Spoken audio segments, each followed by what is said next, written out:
Please can I welcome everyone to this meeting of the Licensing Subcommittee taking place from the Walton Suite, Winchester Guildhall. Time is 11 o'clock. My name is Councillor Johnny Morris, one of the committee members of this particular Licensing Subcommittee. The open parts of this meeting are being recorded to the Council's YouTube channel. Subtitles are available and advice on how to turn this on is set out on our website. Please can everyone ensure mobile phones are on silent or switched off entirely. In the unlikely event that it is necessary to evacuate the building, the fire alarm will sound. Please follow all the instructions given to you by our team. Now moving on to the agenda to confirm a chairperson for the meeting. Agreed. Marvellous. And disclosure of interests. Do members or officers have any interests they wish to declare? I have none. Okay, so we move on to the item of business, the application for review of premises licence, Boomtown Fair, Matley Bowl, Horsford Road, Winchester, report number LR 588. And now hand over to Carol for her introduction. Thank you. Thank you, Chair. The public report and appendices, which include representations for 17 other persons, were sent out to members and made available on the Council's website. The report contained exempt appendices of the full police review application with supporting documents and the licence holder's evidence. This report relates to an application to review the premises licence under Section 51 of the Licensing Act 2003. For Boomtown Fair, which is held annually at Matley Bowl, Horsford Road, Winchester. The application was submitted on the 2nd of October 2024 by PC Brian Swallow on behalf of the Chief Officer of Police, Hampshire and Isle of Wight Constabulary, which is a responsible authority under Section 13 of the Licensing Act 2003. The applicant served a copy of the application on all the responsible authorities and the premises licence holder on the 2nd of October 2024. The application relates to the prevention of crime and disorder and public safety licensing objectives following the death of a 22-year-old male at this year's event of a suspected overdose of unlawful drugs, and this is detailed in Appendix 1 of the report. An unredacted full application which exempt from publication can be found at Appendix 4. The applicant had requested that the following conditions are imposed on the premises licence to ensure that the licensing objectives are upheld. 1. Any person entering the event and found to be in possession of unlawful drugs shall be refused entry. 2. Any person in the event found in possession of unlawful drugs shall be ejected unless there's an immediate medical reason not to do so. Boomtown Festival UK Limited have held a premises licence Prem 773 since the 30th of July 2019. The licence authorises regulated entertainment, late night refreshment and supply of alcohol on one occasion per calendar year for 6 consecutive days. A full copy of the premises licence can be found at Appendix 3. Matthew Phipps, on behalf of TLT LLP, is acting on behalf of the premises licence holders in relation to this review application and is here today. No representations were received from any other responsible authority. However, the South Downs National Park Authority commented that they agree with the suggested wording for conditions and so wish to support the police in seeking this. I think it's useful to mention here for all parties that a reminder that the planning and licensing regimes are separate and are subject to their own enforcement. So as an example, that if the premises license legislation allows you to continue to make decisions without the fact that there is planning permission in force, we do as an authority say in our policy that we expect planning permission to be in place, but there is no legislation to require planning permission to be there for licensing matters to be decided. So where there is still a premises licence in force, if there is no planning permission, they would be subject to planning enforcement. 17 valid representations were received from other persons, mainly in reference to the public nuisance licensing objective, and these can be found in Appendix 2 of the report. On Thursday afternoon, the 21st of November 2024, the licensing authority received an email on behalf of the Chief Officer of Police stating, "The Chief Officer of Police hereby gives notice that they are withdrawing the review application for Boomtown Fair Limited that is scheduled for a licensing hearing on 25th of November. He wishes to seek continued engagement and mediation with the operators and their legal representatives to reach a suitable outcome that is agreeable to all parties by addressing the issues and concerns that have been highlighted within the application. It is hoped that this outcome can be achieved prior to next year's event." Following the police withdrawing their application, the subcommittee may wish to obtain legal advice on the situation and what this means for the remainder of the review process. And I'll pause my introduction there. Thank you, Chair. Thank you. Yes, I think we would appreciate legal advice at this moment. Thank you, Chair and members. So obviously you've heard late on Thursday in the afternoon, the police have withdrawn, if you like, their representations.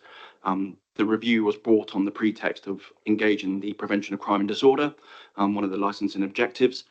However, that being said, during the course of the actual advertisement for the review process, you have before you 17 representations made, and they appear in the order papers before you, members. So 17 other persons have made representations as a result of this review process. We have some of the representors here today. We have the respondents in relation to the review here today. Now, ultimately, there are provisions in law which allow for a hearing to be adjourned.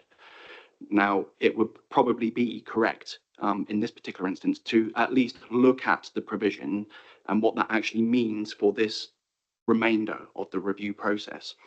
So the hearing regulations of 2005, the full title, the Licensing Act 2003, Hearing Regulations 2005, Regulation 12, allows a licensing authority to adjourn a hearing to a specified date or arrange for a hearing to be held on specified additional dates where it considers this to be necessary for its consideration of any representations or notice made by a party.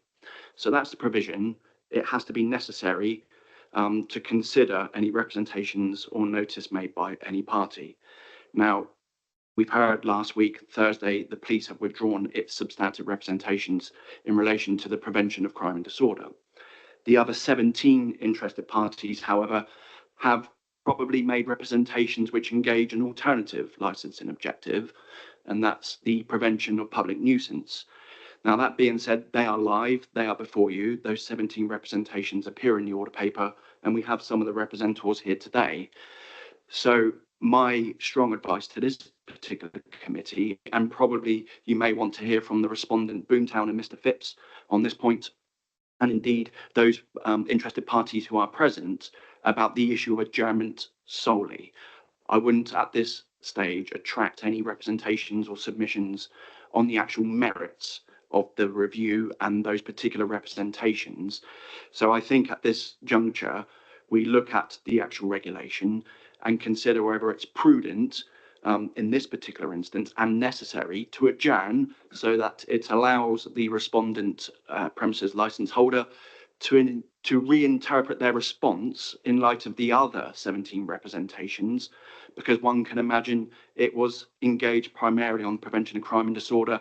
It would allow the correct time in a fair and reasonable manner for Boomtown to go away, recollect, and look at what those other letters actually engage in terms of the alternative licensing objective, the prevention of public nuisance. Moreover, it would allow those other parties who have made representations to also consider their position, and then we come back on a reconvened date at a future point in time that the officers can arrange, so that we may then hear the substantive remainder elements of the review before you, and that would be the other interested parties, because the police now are not actually performing in this particular capacity. They've withdrawn their representation.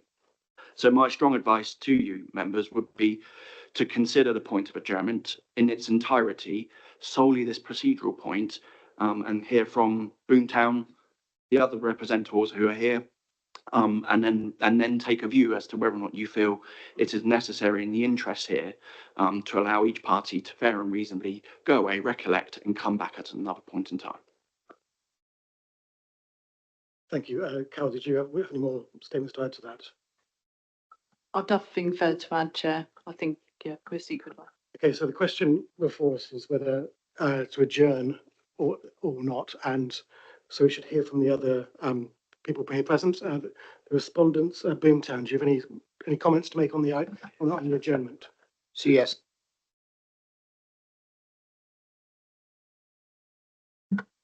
Thank you, Councillor. To be fair, sir, it's very difficult to argue with anything that Mr. Lucas has said. I think a couple of points, if I may. The first is that the withdrawal of the application was effectively the day before yesterday. I appreciate it was Thursday afternoon, but to all intents and purposes, for most of us at least, it was the equivalent to the day before yesterday. So it is very, very fresh. It is fair to say that it does raise questions for us all that we are, and I don't want to speak on behalf of Mr. Lucas, but he is giving me a nod, and I anticipate he knows what I'm about to say, that we are all reflecting on of what the proposition is. And I say that for this reason. If we just park licensing law for the moment, and I do appreciate it's a licensing here, we can't park licensing law, but if you have an application and the application is withdrawn, common sense would tell you that's the end of the thing. I appreciate that there may very well be perfectly legitimate counter arguments to that, and that's obviously something that Mr. Lucas is going to reflect on with his colleagues. You'll appreciate, in the interests of transparency, it's also something that we will want to reflect on, because it feels, it does, I'm not for a moment suggesting it's wrong, but it feels counterintuitive as a minimum for an application to proceed when the application's been withdrawn. But if you were to ask me the straight question as, right, well, tell me what your submissions are on the law, the only straight answer to you today is I don't know, because candidly we just haven't really had time, and the reference to the proposition that we would or that your officers would be minded to recommend adjournment came through to us fairly late on Friday. I have thought about it over the weekend, but do I have a good answer for you today? No. The position in regard to an adjournment that may just merit an additional observation from me, which touched on by Mr. Lucas, is that the basis on which adjournments are effectively permitted, this is a summary, in licensing proceedings are if they are in the interests of justice. That's the fundamental question for you as a committee is this in the interests of justice? And in those circumstances, I'm bound to say I have to concur with Mr. Lucas. None of us, without being rude to Mr. Lucas, none of us really know the right answer to how to progress as we sit here at 11 o'clock on Monday morning. We will both have the opportunity to reflect on that, and no doubt we'll be engaged in a dialogue on that, and a settled position will allow us to proceed. That's not in front of you today. I can't see that any of us can go ahead fully knowing exactly where we are. The other point that Mr. Lucas raises, which is just merits a secondary comment from me, is he very fairly says we have produced some not insignificant evidence, primarily directed toward the application. The application has been withdrawn. Some of that evidence touches on the points that are raised by the interested parties. Some of it is specific and discrete to the interested parties, issues perhaps of noise and ecology, which is a slightly broad brush observation. But there are issues of crime and disorder raised by the interested parties, and parts of the evidence that we have raised directed at the police application may very well be legitimately put in front of you for you to consider if we proceed on the basis of what the residents have said. But which parts of those pieces of evidence and material, candidly, I suspect we all, including your legal advisor and your licensing officer, probably need a little bit of time to reflect on and think about that. And so we would undoubtedly, on the basis of continuing, we would look to revise and review the evidence that's going to be in front of you. It will only in all reality get shorter. It will not get longer, but it would not be appropriate, for example, to be producing a whole policy to you when we're only going to be referring to one section or paragraph from it. And I'm afraid time doesn't allow us to do that this morning. Thank you from Boomtown Solicitor. And now do we go over to interested parties, whether they have anything they wish to say on the question of adjournment. And I'll just take them in the order they're written on my piece of paper. Does David Payne wish to go first? Thank you.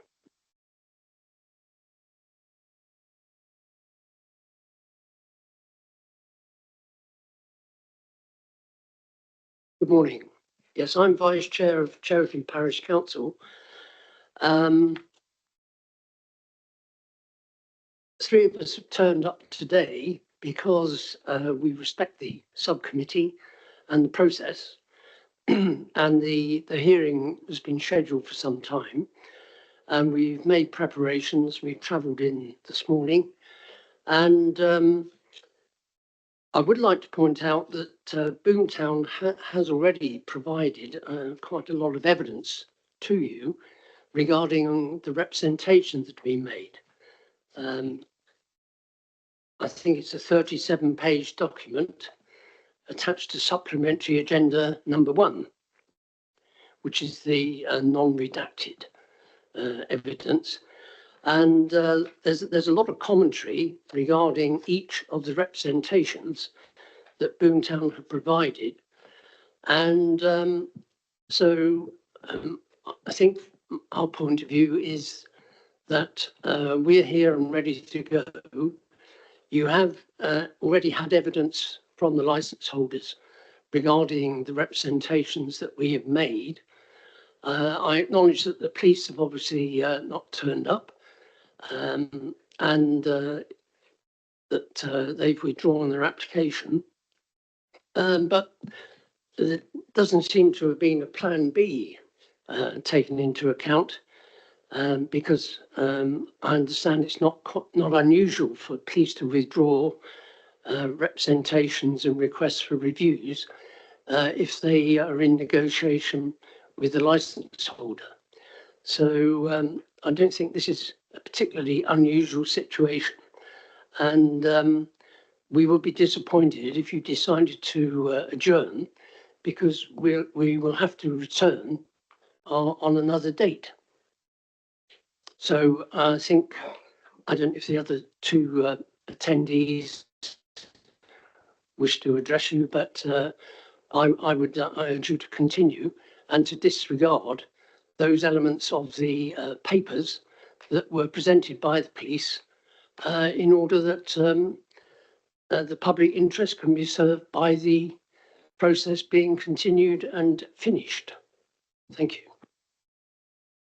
Thank you for your words. Do other representatives wish to speak? We have Brendan Gibbs. Would you like to say a few words? Thank you.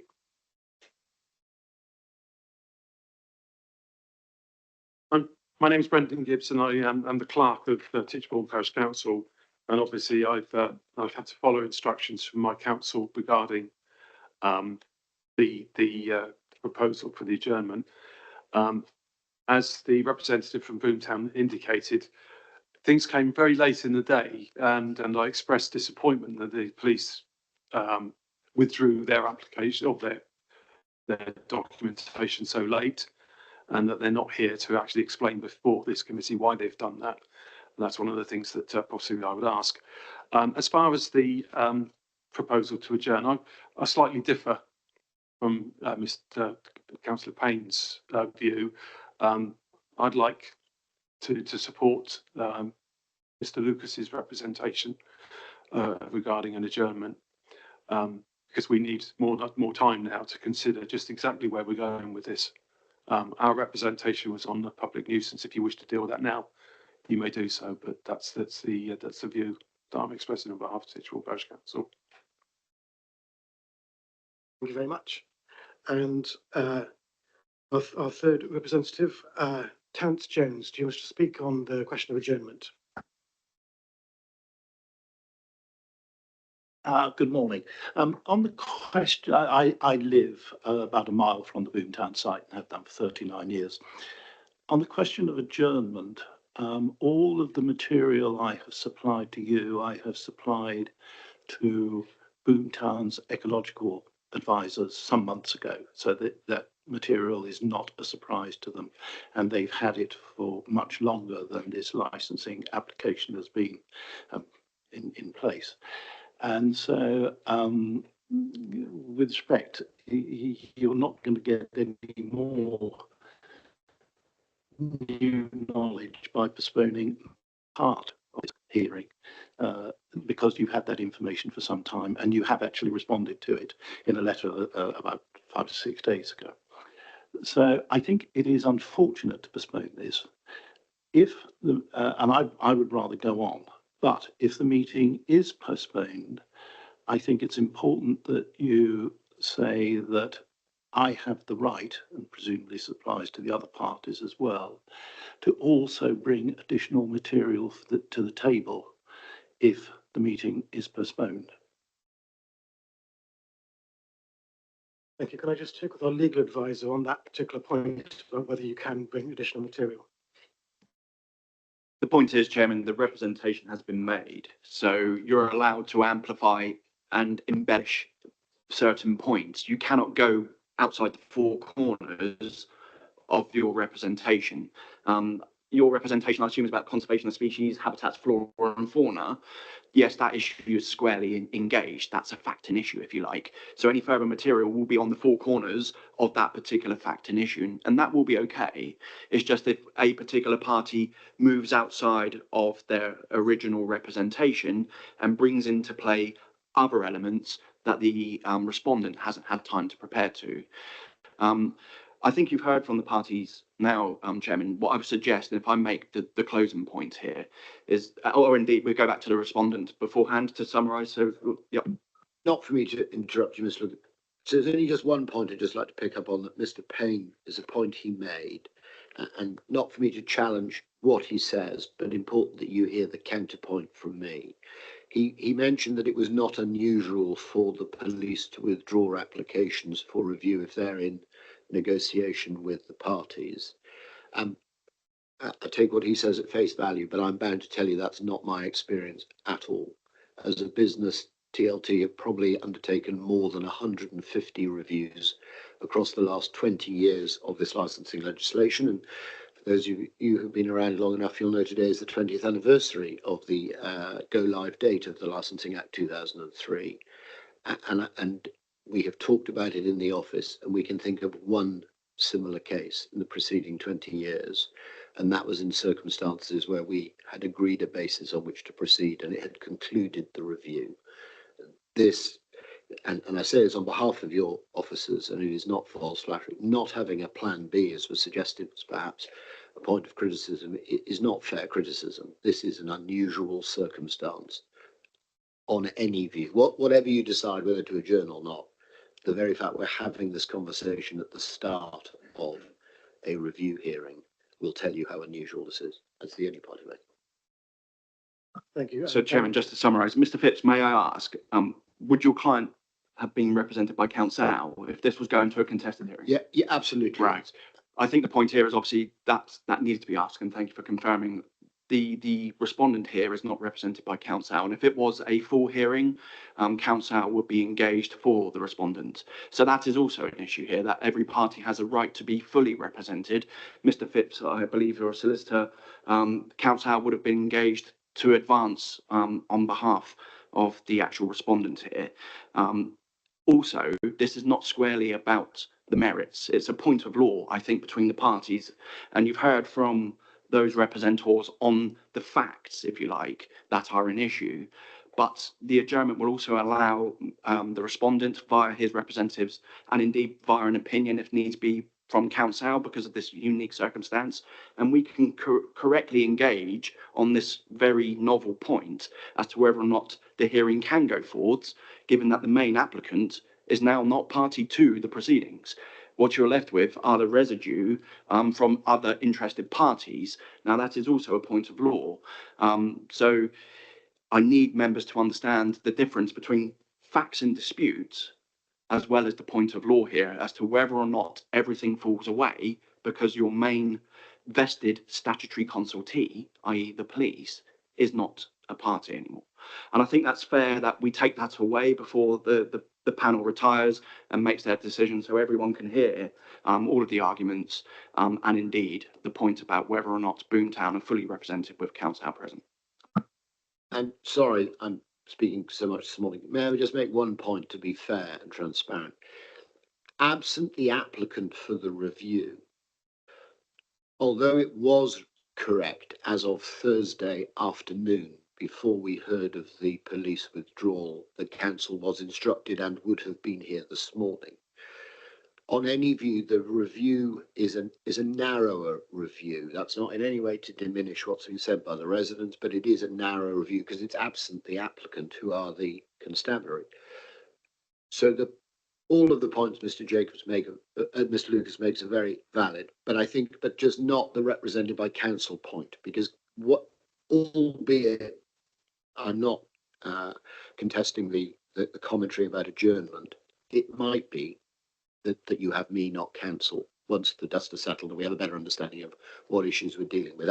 I'm not saying he won't be instructed, but I think to be fair and transparent in front of you today, that's something we need to reflect on as well. Thank you. If we have no further comments, so it's now down to the committee to decide the issue of to discuss the issue of adjournment. So we ask that everyone else retires while we make this. We will retire to make the decision. Thank you very much. If we're ready, can we resume the recording?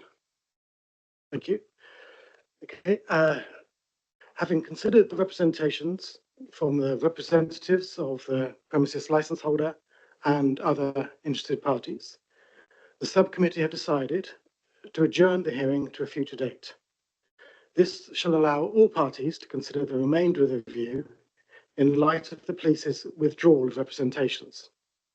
Furthermore, this adjournment shall facilitate consideration of the unique circumstances which have arisen, which may engage elements which require consideration of the law and whether the remainder of the review can continue. In the interest of justice, we have decided that an adjournment of this hearing is required and authorise officers to find a suitable time and date for all parties so that this can be reconvened. Thank you very much. The meeting is therefore adjourned. Thank you very much.